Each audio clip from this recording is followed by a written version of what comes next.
জয় গৌর, জয় নিতাই। আজ ৩রা আষাঢ় ১৪৩১ ও ১৮ই জুন ২০২৪ নির্জলা একাদশী। এই নির্জলা একাদশীর দিন আমি শ্রী চৈতন্য চরিতামৃত পাঠ করছি। আজ আমি পাঠ করছি শ্রী চৈতন্য চরিতামৃতের আদি লীলা পঞ্চম পরিচ্ছেদ শ্রী নিত্যানন্দ তথ্য নিরূপণের শ্লোক ১৩৯ থেকে ১৫৩। অডিওর শুরুতে আমার সকল ভক্তিমতী মা ও ভক্তবৃন্দকে কোটি কোটি দণ্ডবত প্রণাম জানাই।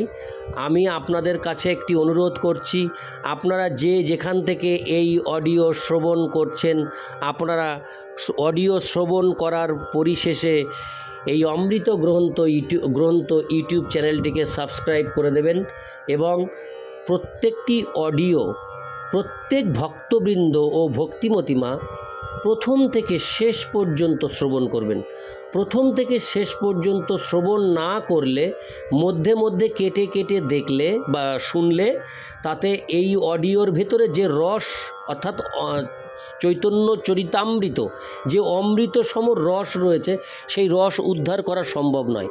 তাই প্রত্যেকটি অডিও প্রথম থেকে শেষ পর্যন্ত মন দিয়ে শ্রবণ করলে আপনারা সেই রস পেয়ে যাবেন এবং আপনাদের মনে অফুরন্ত পারমার্থিক আনন্দ উপলব্ধি হবে। তাই আমি আপনাদের কাছে প্রার্থনা করছি, আপনারা কৃপাপূর্বক এই ছোট্ট ইউটিউব চ্যানেলটিকে প্লেনের গতিতে এগিয়ে দিতে এই অমৃত গ্রন্থ চ্যানেলটিকে সাবস্ক্রাইব করুন, লাইক করুন, শেয়ার করুন, যাতে প্লেনের গতিতে অতি দ্রুত সারা পৃথিবীতে ছড়িয়ে পড়ে আমাদের হিন্দু সনাতন ধর্মের এই অমৃত ধর্ম গ্রন্থের অমৃত কথা, লীলা কথা। নারায়ণ হে নারায়ণ, ভবভয় হরণম নারায়ণ, লক্ষ্মীকান্তম কমলনয়নম মঙ্গল চরণম নারায়ণ, নারায়ণ হে নারায়ণ, ভবভয় হরণম নারায়ণ।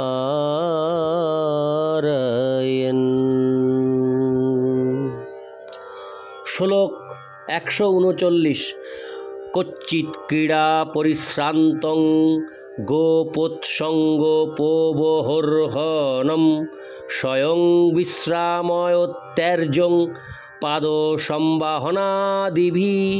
অনুবাদ: কখনো কখনো শ্রীকৃষ্ণের জ্যেষ্ঠ ভ্রাতা বলরাম খেলতে খেলতে পরিশ্রান্ত হয়ে যখন কোনো গোপ বালকের কোলে মাথা রেখে শয়ন করতেন, তখন শ্রীকৃষ্ণ স্বয়ং তার পাদ সম্বাহন করে সেবা করতেন।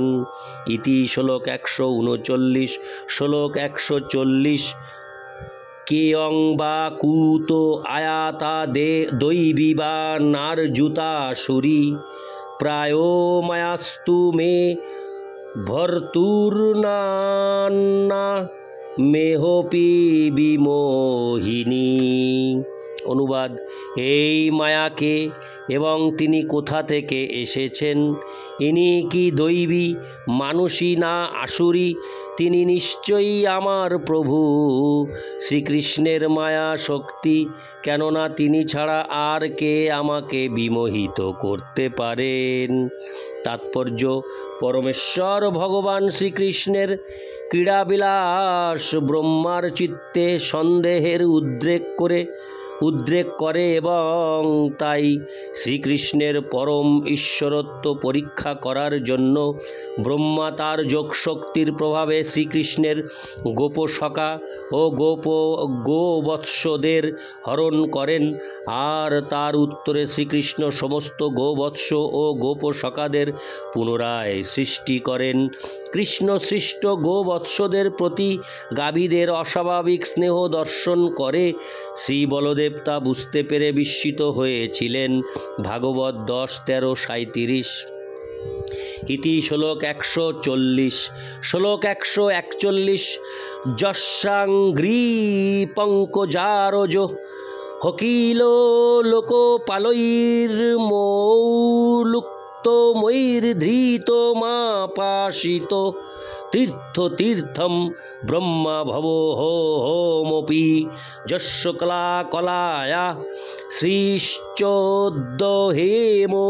চিরমস্য নৃপাশনঙ্ক। অনুবাদ: সমস্ত বিশ্ব ব্রহ্মাণ্ডের পালন কর্তারা সমস্ত তীর্থের তীর্থস্বরূপ যার পদরজ তাদের মুকুট শোভিত মস্তকে ধারণ করেন, এবং ব্রহ্মা, শিব, আমি, বলদেব ও লক্ষ্মী আমরা কেউ অংশের অংশ রূপে যার পদরজ চিরকাল মস্তকে ধারণ করি, তার কাছে সামান্য রাজ সিংহাসনের কি মাহাত্ম্য। তাৎপর্য: কৌরবেরা শ্রীকৃষ্ণের নিন্দা করে বলদেবকে তাদের পক্ষভূত করার চেষ্টা করলে বলদেব তখন রুষ্ট হয়ে তাদের এই কথা বলেছিলেন। ভাগবত 10:68-37। ইতি শ্লোক 141। শ্লোক 142। একলে ঈশ্বর কৃষ্ণ আর সব ভৃত্য, যারে জয়ীছে না যায় সে তৈছে করে নিত্য। শ্লোকার্থ: একমাত্র শ্রীকৃষ্ণই হচ্ছেন পরমেশ্বর এবং অন্য সকলেই তার সেবক। তিনি যেভাবে নির্দেশ দেন তারা সেভাবেই নৃত্য করেন। ইতি শ্লোক 142। শ্লোক 143। এই মতো চৈতন্য গোসাঙ্গী একলে ঈশ্বর, আর সব পারিষদ কেহ বা কিঙ্কর। শ্লোকার্থ: এভাবেই শ্রী চৈতন্য মহাপ্রভু হচ্ছেন একমাত্র নিয়ন্তা, অন্য সকলে তার পার্ষদ অথবা ভৃত্য। ইতি শ্লোক 143। শ্লোক 144-145। গুরুবর্গ নিত্যানন্দ অদ্বৈত আচার্য শিবাসাদি আর যত লঘু সম আর্য, সবে পারিষদ সবে লীলার সহায়, সবালঞ্চা নিজ কার্য সাধে গৌর রায়। শ্লোকার্থ: তার গুরুবর্গ নিত্যানন্দ প্রভু, অদ্বৈত আচার্য প্রভু, শ্রীবাস ঠাকুর এবং অন্যান্য সমস্ত ভক্তবৃন্দ, তার কনিষ্ঠ সমকক্ষ অথবা তার থেকে বড় যারা তার লীলায় সহায়তা করছেন, তারা সকলেই তার পার্ষদ।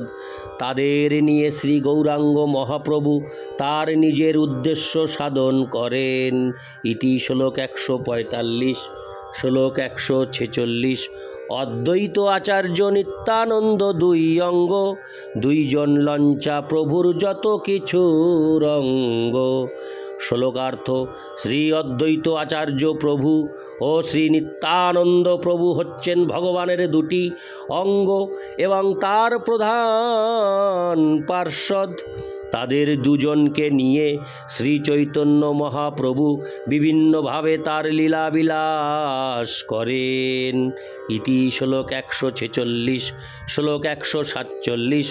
অদ্বৈত আচার্য গোসাঙ্গী সাক্ষাৎ ঈশ্বর, প্রভু গুরু করি মানে তিহত কিঙ্কর।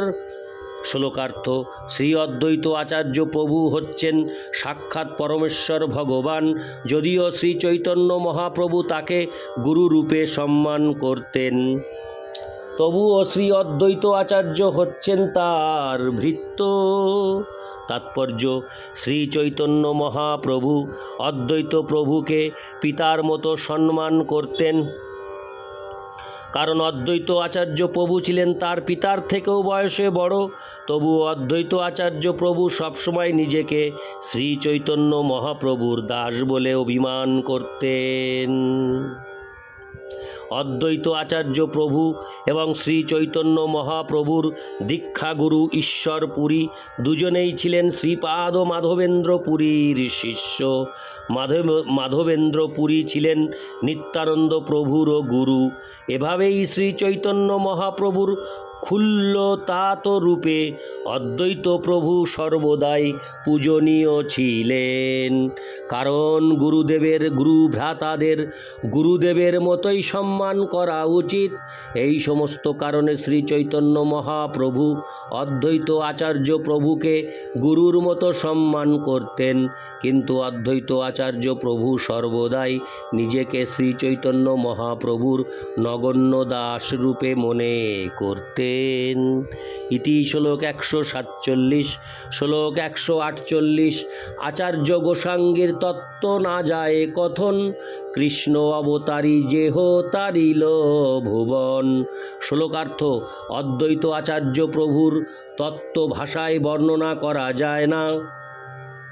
তিনি শ্রীকৃষ্ণকে অবতরণ করিয়ে সমস্ত জগৎ উদ্ধার করেছেন। ইতি শ্লোক 148। শ্লোক 149। নিত্যানন্দ স্বরূপ পূর্বে হইয়া লক্ষণ, লঘু ভ্রাতা হইয়া করে রামের সেবন। শ্লোকার্থ: শ্রী নিত্যানন্দ স্বরূপ পূর্বে লক্ষণ রূপে অবতীর্ণ হয়েছিলেন এবং কনিষ্ঠ ভ্রাতা রূপে শ্রীরামচন্দ্রের সেবা করেছিলেন। তাৎপর্য: শঙ্কর সম্প্রদায়ে সন্ন্যাসীদের মতো ব্রহ্মচারীদেরও বিভিন্ন নাম রয়েছে। প্রত্যেক সন্ন্যাসীরই ব্রহ্মচারী সহকারী থাকে। সেই ব্রহ্মচারীদের 4 রকমের নাম রয়েছে: স্বরূপ, আনন্দ, প্রকাশ ও চৈতন্য। শ্রী নিত্যানন্দ প্রভু সন্ন্যাস গ্রহণ না করে ব্রহ্মচারী রূপে ছিলেন। ব্রহ্মচারী রূপে তার নাম ছিল নিত্যানন্দ স্বরূপ। সেই সূত্রে বোঝা যায় যে তিনি নিশ্চয়ই তীর্থ অথবা আশ্রম উপাধিযুক্ত সন্ন্যাসীদের তত্ত্বাবধানে ছিলেন, কেননা স্বরূপ হচ্ছে এই ধরনের সন্ন্যাসীদের সেবক, ব্রহ্মচারীর উপাধি। ইতি শ্লোক 149। শ্লোক 150। রামের চরিত্র সব দুঃখেরও কারণ, স্বতন্ত্র লীলায় দুঃখ সহেন লক্ষণ। শ্লোকার্থ: শ্রীরামচন্দ্রের কার্যকলাপ ছিল দুঃখময়, কিন্তু লক্ষণ শত প্রবৃত্ত হয়ে এই দুঃখ সহ্য করেছিলেন। ইতি শ্লোক 150। শ্লোক 151। নিষেধ করিতে নারে যাতে ছোট ভাই, মৌন ধরি রহে লক্ষণ মনে দুঃখ পাই। শ্লোকার্থ: ছোট ভাই বলে তিনি শ্রীরামচন্দ্রকে তার সংকল্প থেকে নিষেধ করতে পারেননি, তাই মনে দুঃখ পেলেও তিনি কোনো প্রতিবাদ করেননি। ইতি শ্লোক 151। শ্লোক 152। কৃষ্ণ অবতারে জ্যৈষ্ঠ হইলা সেবার কারণ, কৃষ্ণকে করাইল নানা সুখ আস্বাদন। শ্লোকার্থ: শ্রীকৃষ্ণ যখন অবতরণ করলেন তখন তিনি বলরাম তার বড় ভাই রূপে তাকে নানা রকম সুখ আস্বাদন করাবার জন্য প্রাণ ভরে তার সেবা করেছিলেন। ইতি শ্লোক 152।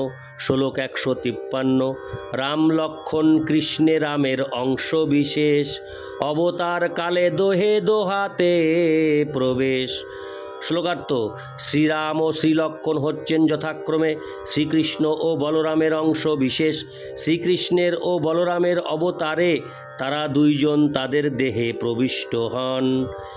তাৎপর্য: লঘু ভাগবতামৃত গ্রন্থে বিষ্ণু ধর্মোত্তরের উল্লেখ করে বিশ্লেষণ করা হয়েছে যে শ্রীরামচন্দ্র বাসুদেবের অবতার, লক্ষণ সংকর্ষণের অবতার, ভরত প্রদ্যুম্নের অবতার এবং শত্রুঘ্ন অনিরুদ্ধের অবতার। পদ্মপুরাণে পদ্মপুরাণে বর্ণনা করা হয়েছে যে রামচন্দ্র হচ্ছেন নারায়ণ এবং লক্ষ্মণ। ভরত ও শত্রুঘ্ন যথাক্রমে শেষ, চক্র ও শঙ্খ। স্কন্দ পুরাণের রাম গীতায় লক্ষ্মণ, ভরত ও শত্রুঘ্নকে শ্রীরামচন্দ্রের তিনজন পরিচারক বলে বর্ণনা করা হয়েছে। ইতি শ্লোক 153।